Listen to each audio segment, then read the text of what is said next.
But like I said, I'm living in a car. When these guys make these suggestions, there's a reason they don't bother to look at my vehicle or what I'm going through. There's a reason that they intentionally look away from the conditions that they're forcing me to try to do this through. There's a reason. It's because they broke the law. What incentive do they have to do their jobs when they got busted breaking the law? Alright, my paperwork here got wet, so now I've got paperwork that's stuck to itself. Lovely. Oh, here's a floor plan for part of the prison in Lincoln. We'll show this. Very specific cell.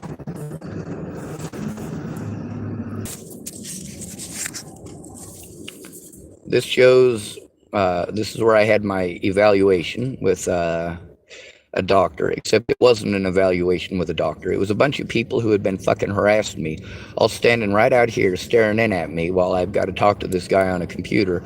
I had literally just been woken up like maybe 5 minutes before I had to go in there. I had to change my clothes and my fucking hair was messed up and I hadn't gotten any sleep. And of course, the harassment and the bullying by these people sucks. There's one, there was a lady named Jessica, and this table here is where one of the instances with her happened. She just thought it was hilarious. Part A here, this is the nurse's station, and there's windows pointing out. You can see them from your cell, and they just love making fun of you and making faces at you from the nurse's station. And they also have the situation with the call button. Now this is the specifics of my cell.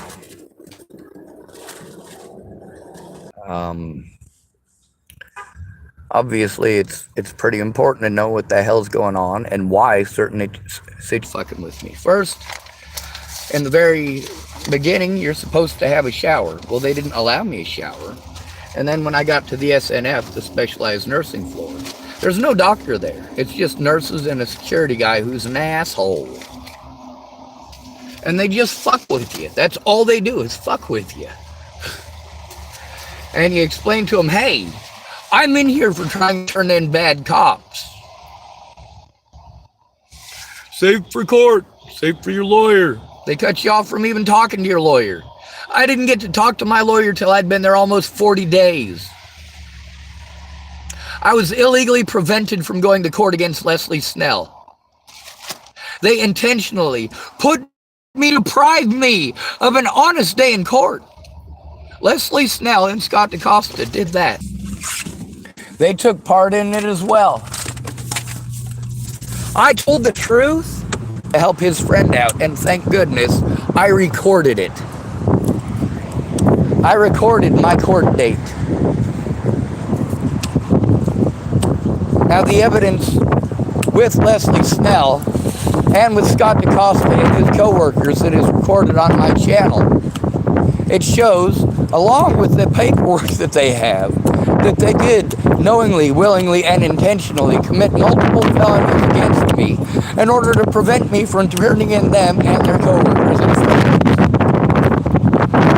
Now, for Leslie Snell to be pulling, well, Gentry and whatever the other one's name is into it, and pretending that somehow, because I told on her, and because I tried to turn her into Nebraska State Patrol, that I was threatening to kill her, that's just asinine and fucking stupid. Now, of course, right now I'm trying to do Tillamook Police Department's job because they will not. Meanwhile, I also have to do the church's job because they won't. When it comes to abuse against the homeless and at-risk adults, the police in this state do everything that they can to let you know that it is a police state. That your rights do not matter, especially if you're male, especially if you're homeless, especially if you're disabled. Obviously, I don't mind coming back to talk to somebody when they get off lunch, especially when it's somebody the police should have spoken with already, rather than intimidating them.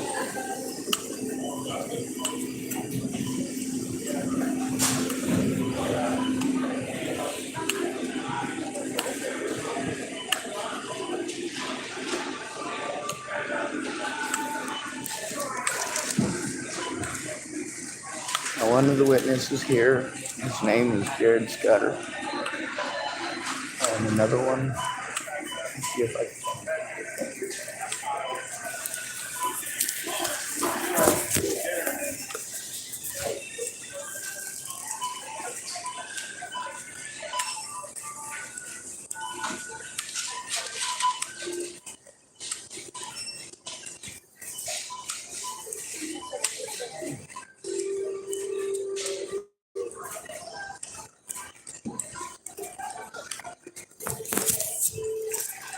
Well, no Jared Scudder today, I guess. One of the things about investigating, when there's a situation like with me and Molly, they needed to take that seriously. Those officers were made aware that multiple lives had been threatened by her, and they did not care. When you are being sent to mental health because you're trying to turn in officers who are ignoring crimes against you, that's dumb.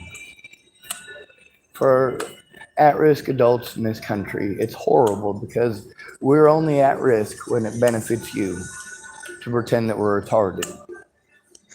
And then we're magically capable of doing everything for ourselves, magically, when you've already denied us the right to do it all by calling us mentally ill. Then you pretend that we had the opportunity all along. Really? Because the evidence shows otherwise.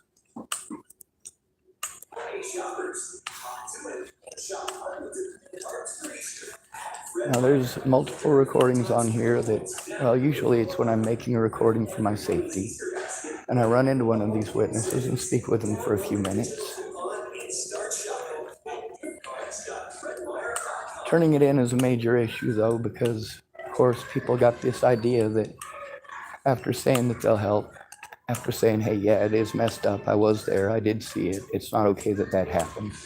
Well, yeah, but now I have to turn that into the cops. The point is, I needed your help turning it into the cops. If you go in with me, then I have proof that somebody tried to turn it in. And when the cops later on try pulling some BS to prevent me from turning in crimes, such as pressing false charges or ignoring the abuse against me until all of my resources are gone, sending me to mental health or to the hospital or all these other places, well, I go to those places, do I not? Are any of them doing anything about the harm against me? No, of course they're not. They're all saying it's not their job. So why am I being sent there if it's not their job? Why am I being sent all these different places if it's nobody's job? All of these people know that this is standard procedure for the police. And their standard procedure is to look the other way until, of course, a family member or a friend speaks up with the victim, not for them, not in their absence. And you need to know what's going on so that you can actually speak for them, because that may be what's needed. But how can you speak for them in the store for a second time? The first time I came in here to talk to Caleb and Jared today, Mike said that he wasn't sure, and I'll probably forget his name shortly. I'm going to try to use it so I do remember it, and it is on his name tag. Mike said he wasn't sure if Jared worked today or not. If he was, then he'd be at one of the checkout counters, or the automated ones, obviously, or he'd be at the customer service desk. Since he's not at either of those, and it is this late in the day, yeah, he doesn't work today, unless he changed over to evening shift. Caleb was on his lunch break. This is something that should have been done months ago. The situation with Molly, where that final situation happened, was after, like a month and a half of Molly terrorizing everybody. And no matter what, even with all the people on here, like Alexander and many other people, I bring up Molly, they don't have nice things to say. The police terrorize us, Molly terrorizes us, and then Molly terrorizes the people who work here. And then because she terrorizes the people that work here, they have to do something to make her feel better, and that results in an innocent man being victimized again. For her to try to break into the building and play victim after beating on my vehicle. And the cops literally should have done something about that. They did not care. They never do. They want to blow me off or insinuate that it's not their job or that I need to go to mental health. No, they need to do their jobs. The fact that this happened in a Fred Meyer parking lot that is covered by cameras, and they could have easily come inside and taken a look at the cameras and did not, is horrible. Oh, sorry, sir. Now, Mrs. Scudder is here, and of course, I don't have an issue with her. Well, I do, but I don't have any ill will. And I'd rather just avoid her. I figure anybody who looks at me with a stare or a glare, I might as well avoid. But that's also one of the things about people not coming forward. A lot of people were witnesses to the abuse I've had to take. That includes most of the Scudder family, Scott Scudder, Jared Scudder, Jason Scudder, who's their dad. I gotta post this up on YouTube because I can't trust the cops to not talk over me and sell their own narrative. I can't turn in what happened at the hospital without cops talking over me and selling their own narrative. If you weren't there, then maybe you shouldn't tell me what happened because you weren't there. Maybe you should listen to the person who was there. Maybe you should actually listen to the victim and let them tell their story without you interrupting or being a jackhole. Perhaps intimidating a victim of long-term abuse is a bad idea. Perhaps police officers should not treat the victims like they're predators. When I go to turn in a crime that's committed against me, I'm trying to turn in a crime. I'm not trying to commit crimes. When I am bullied to the point that I want my life to end, if I'm going to the police and telling them that I've been bullied to the point that I want my life to end, but instead of trying to end my life, I'm going to the police for help stopping these bullies, they don't listen. They want to lock you up at that point for being suicidal, and they are going to push that. And that is what pushes victims to being suicidal. When we go for help and we are brushed off, blown off, and given every excuse why it's nobody's job, it's obviously these people's job. Obviously, they do these things for others, even if they have to commit felonies to make it stick. And even with all of the felonies that police officers have committed against me, they haven't gotten to stick anything, have they? Why do they keep dropping charges and destroying body camera evidence? Because they can't take it to court. They committed felonies, and the cameras show that. Not misdemeanors, felonies. Why is it that they kept on pressing charges against me? Because I keep trying to turn them in. And until the day I die, I shall continue to do so. Telling somebody that they need to just ignore long-term victimization. This is not okay. When you socially isolate somebody, you're doing psychological damage just in isolating them. When you are harming an innocent man because you heard a rumor, you are socially isolating them. You are making them afraid to go in public. So for me,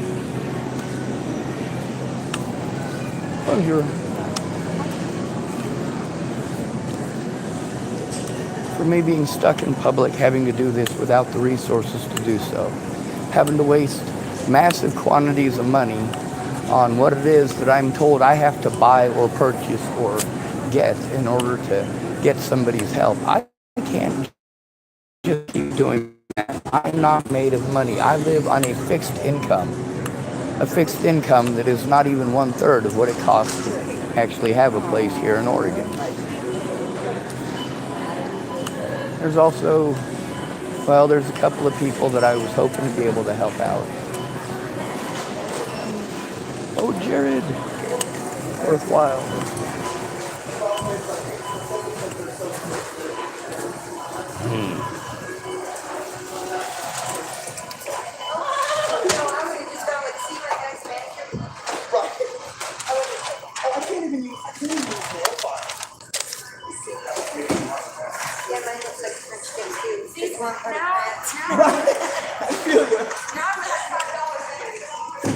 you guys later. Bonjour, Jared. Hey.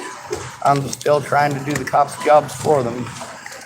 I'm assuming they haven't ever tried to contact you about anything. I haven't heard nothing, no. That sucks. You're gonna ask for my ID, aren't you? That's gonna make me.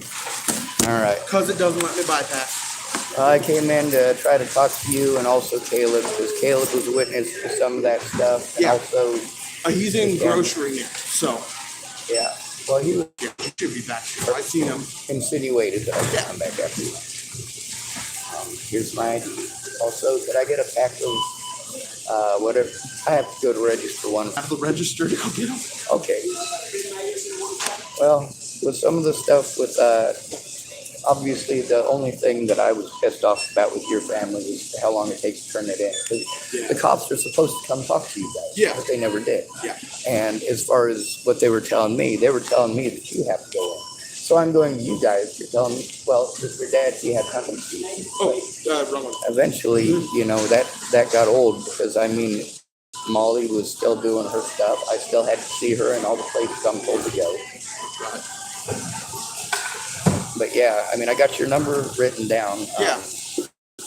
No, the only number that's called me in the last week was T-Mobile, just because I have to wait until next week to pay my phone bill. It was due on the 27th. So. Well, I got really screwed over by a lady she's got less mental faculties than I was aware of. Kind of like, you know, Scott, I really, really like him. And a lot of the stuff that he told me that he was talking to the cops about, you know, that is really important. Yeah. But also, like, with the stuff that he's going on in his diagnosis, that's something that makes it difficult, especially for him. And then there's the fact that I still get pissed off about people messing with the strawberries with it. You know? Yeah. Oh, yeah. Trust me. We all do on that one. Well, the one of the only times I've ever, lost my cool, it was because a kid was picking on him when we were in school. And it took Dad, another dad that was there, and then one of the 300-pound high schoolers to keep me back from killing a kid who's twice my size. Meanwhile, I'm like 9, 10 years old, and I'm going after that kid. I'm like, at that point, I had to learn restraint. Because if not, I learned restraint and infinite patience, and you know what? I learned to be patient, and it just got people killed. Yeah, seriously. So that's one of the things with me being mad at the cops. I can't go talk to them. They're not going to take it seriously. They have cameras that cover up that corner. The situation with Molly was recorded. Same thing with the stuff on that side. Yeah. The cops didn't bother. It's not that they weren't informed. So that's all I'm doing. I love the officers around here. Well, and I've had instances where my mouth almost got me in trouble with an officer once. I was walking home, and I seen these two kids. They were riding on their bikes, and an officer pulls them over because they don't have any lights on their bikes, and it's almost dark out. I understand that, but he's yelling at these kids. Meanwhile, these kids aren't even in high school. Okay. And then just as he proceeds to finish, another officer rolls up, throws his lights on. So now there's two police officer cars, and they're both yelling at these kids, even though the first one was just about done. I almost piped up and was like, do you guys have nothing better to do than pick on little kids? They don't. Oh, I know. Hi, Mom. Hi. Oh, I forgot my cane. Oh, no. I can usually manage without it, but I broke my pinky toe. Ooh.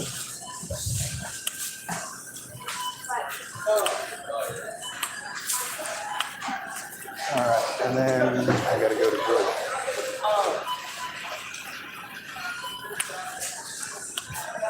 You see, every time I talk to him, I do feel him in. Hello.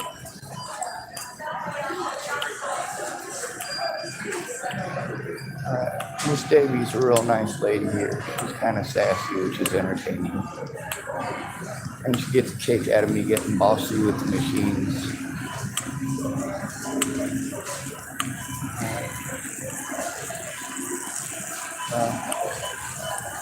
I just thought what I needed. As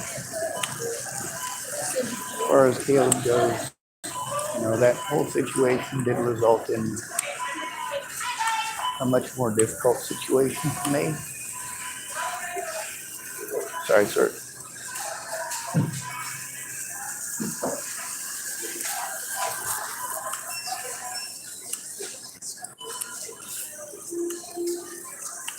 The thing is, what the police should have done is look at the security camera.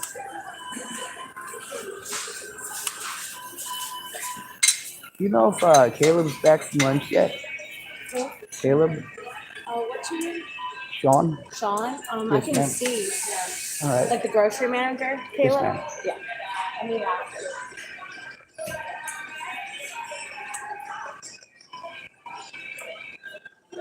This isn't my job, and I'm going to hit roadblocks every step of the way as far as the cameras go, because that is the cop's job.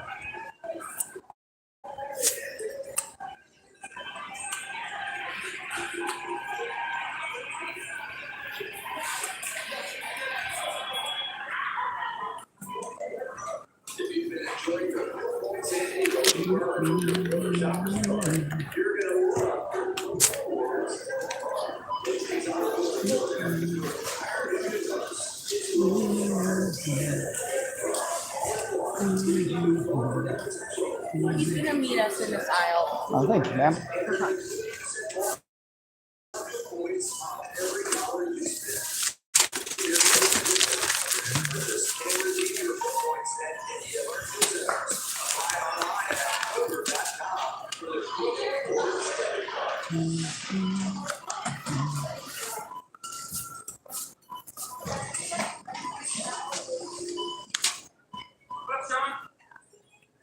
Not a whole lot. Figured the cop should have come in and asked his camera. Haven't been here yet. He'll definitely be this weekend because I'm starting February and he has to come count over. So I think he was off the last two. So Yeah, one of the major issues with the Molly situation and what that turned into is just the cops had just cut off because it said try again. So I'm gonna have to go back and try again. I just talked to Caleb. I'm not sure if this recorded that part. And I need to get a pack of cigarettes.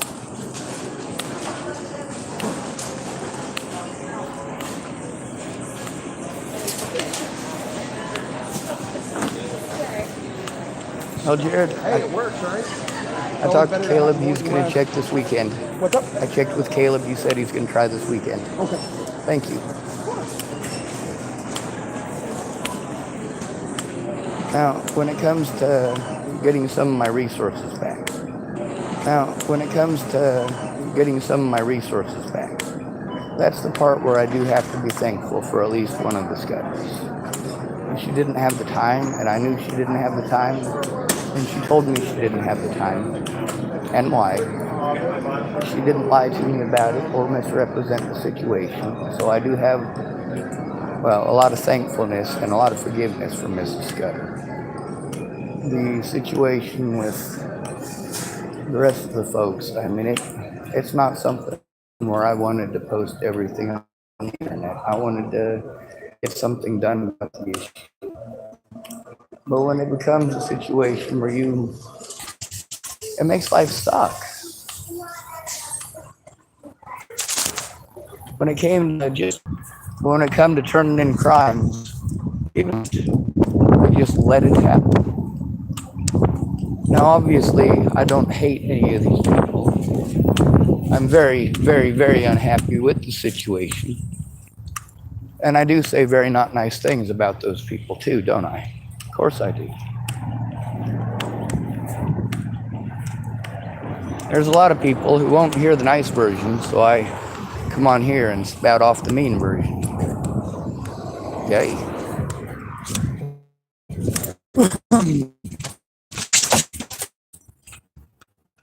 Of course, I usually make two versions of my videos. The one that's full of emotion and the one where I'm trying to talk like Hitler. Instead of the one